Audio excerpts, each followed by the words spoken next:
Hello, my name's Stuart. I'm the curator of the Cromwell Museum in Huntingdon. I'm in the museum today. It's January 2021. The museum, unfortunately, is currently closed to the public due to the coronavirus lockdown in England at the moment.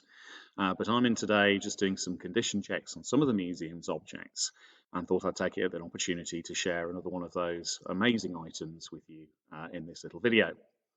Today I'm going to show you a small and unusual book which is in the museum's collections.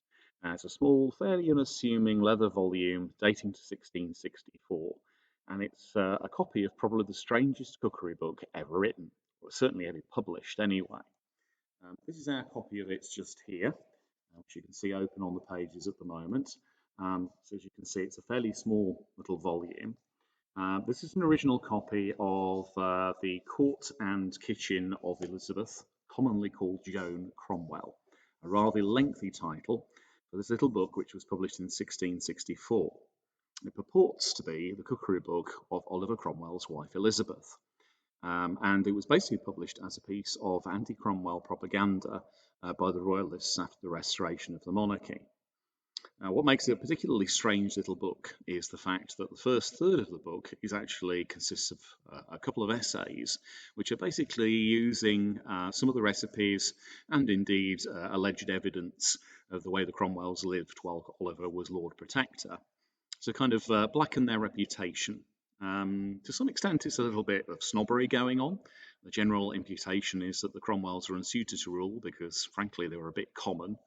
And they were also a bit mean, and they ran their court in a very modest way compared to those of the Stuart monarchs, those that went on before them and indeed afterwards.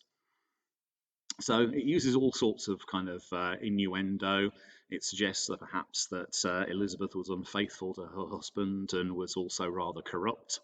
Even the title itself kind of gives some indication of that, commonly called Joan Cromwell, which, as far as we know, Elizabeth wasn't. But Joan was a name that was commonly associated with prostitution in the 17th century. So, of course, it was implying she was somehow below normal standards in terms of her sexual behaviour. And the second two-thirds of the book is basically a recipe book, occasionally with the odd comment inside there about how these recipes were used by the Cromwells. But actually, it gives us a window into sort of kind of some middling sort of thought recipes that would have been used in the 17th century. There are recipes for eels inside there, so obviously would have been a kind of common dish in East Anglia, of course, particularly in Ely, where, of course, the actual name of the town itself is derived from the Isle of Eels, where the Cromwells were living from the late 1630s. It's got things like oysters inside there. Oysters we tend to think of today as being, quite high class food, but actually in the 17th century they were kind of almost like a snack food and quite common. There's recipes for meats inside here. Not much in the way of vegetable dishes, because it was quite often looked down on by the middling sort of this period. Also things like puddings, many of which have been tried by food historians and found to kind of work as recipes. So here's a couple of recipes actually from Mrs. Cromwell's cookery book. A way to fry rabbits with sweet sauce. Cut your rabbit into pieces, wash it and dry it in a cloth. Take some fresh butter and fry the rabbit in it.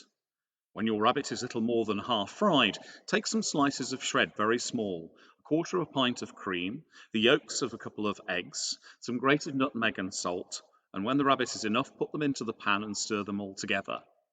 Take a little vinegar, fresh butter and sugar, melt it together and serve it with sippets. The dish garnished with flowers, etc. Carbonado mutton. Boil a shoulder or breast of mutton, then scorch them with your knife, and strew on minced thyme and salt and a little nutmeg. When they are boiled, dish them up. The sauce is claret wine boiled up with 2 onions, a little samphire and capers, and a little gravy. Garnish with lemons. Stewed collops of beef.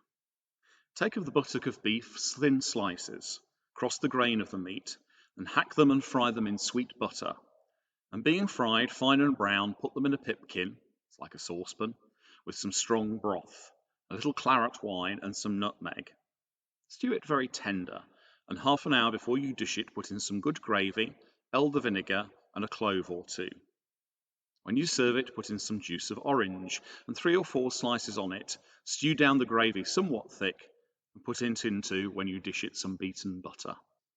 So it kind of fits in with a sort of window in terms of the number of recipe books that were published in the 1660s at a time when cookery books were actually being published in a similar sort of way to what we might understand today. But this particular one obviously being used for propaganda purposes. Now, the interesting question is, were any of the recipes inside the cookery book really used by the Cromwells? We don't really know for sure. Some of the writers have suggested that actually they were just simply recipes that were chucked together in the period to kind of give them this idea that the Cromwells were somehow a little bit common. I have to say, looking through some of them and having tried one or two of them myself, actually, I think it's entirely possible that the Cromwells did eat on some of these dishes inside there. And there are little details inside, for example, about certain foods not being eaten because they upset Cromwell's digestive system, which we know he had some problems with. So there is some credibility to suggest that at least some of these dishes might have been eaten by the Cromwells whilst they were living in Ely, or indeed in Huntingdon, or at court in London. Who knows? We'll never know for certain. We've recently transcribed this cookery book, and it's now been republished for the first time in over 30 years. And you're actually able to purchase copies of this from the museum's online shop if you're interested. So you can read more about the essay inside there, the sort of what the royalists were trying to say about the Cromwells. You can also see many of these fascinating 17th century recipes, and even have a go at making some of them for yourself if you're so inclined. And there's an introduction which I've written inside there which gives a little bit of background to the book. So you'll find details of how to purchase copies of that on the museum's online shop.